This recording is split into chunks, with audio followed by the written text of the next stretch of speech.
చరిత్రలో కొన్ని అమూల్యమైన వస్తువులు స్థానం ఎప్పటికీ పదిలంగా ఉంటుంది.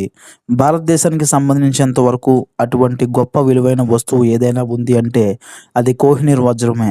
ఇంతటి ప్రాముఖ్యత ఉన్న కోహినూర్ డైమండ్ జన్మస్థలం భారతదేశం అయినప్పటికీ ఇక్కడి రాజుల అంతర్గత కలహాల వల్ల ఆ వజ్రం దేశాలు దాటిపోయింది.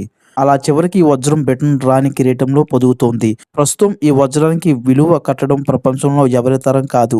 కోహినూర్ వజ్రం మొదటిగా ఆంధ్రప్రదేశ్ రాష్ట్రంలోని గుంటూరు జిల్లా బెల్లంకొండ మండలం కొల్లూరు గనుల్లో లభించినట్లు పురావస్తు శాఖ వారు చెబుతున్నారు. ఈ వజ్రం 105 క్యారెట్లు కలిగి ఉంటుంది. ఇది ప్రపంచంలోని అతిపెద్ద వజ్రం అని చెబుతుంటారు. ఈ వజ్రాన్ని 1877వ సంవత్సరంలో హిందూ దేశ మహారాణిగా విక్టోరియా మహారాణి పట్టాభిషిక్తురాలు అయినప్పుడు ఆమె కిరీటంలో పొందుపరిచారట.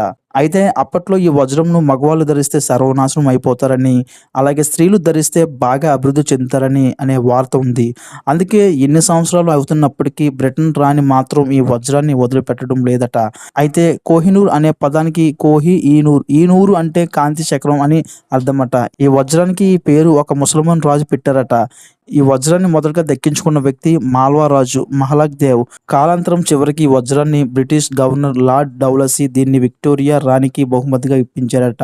అయితే ఈ వజ్రం తమకు తిరిగి ఇచ్చేయాలని తమ దేశం ఇప్పటికే ఎన్నోసార్లు బ్రిటన్ను అభ్యర్థించింది. కానీ బ్రిటన్ నుంచి ఎప్పుడూ సానుకూల స్పందన రాలేదు. కోహినూర్ వెనుక ఇంత కథ ఉంది కాబట్టే మన దేశానికి అది తిరిగి రాలేకపోతుంది. ఇంగ్లాండ్ రాణి ఎలిజబెత్ కన్నుమూసిన నేపథ్యంలో మరోసారి కోహినూర్ వజ్రం తిరిగి తీసుకొచ్చే విషయం మీద చర్చలు జరుగుతున్నాయి. ఇది ఫ్రెండ్స్ వీడియో నచ్చినట్లయితే కనుక తప్పకుండా మన ఛానల్ సబ్స్క్రైబ్ చేసుకుంటే ఫాలో అవుతున్నారు.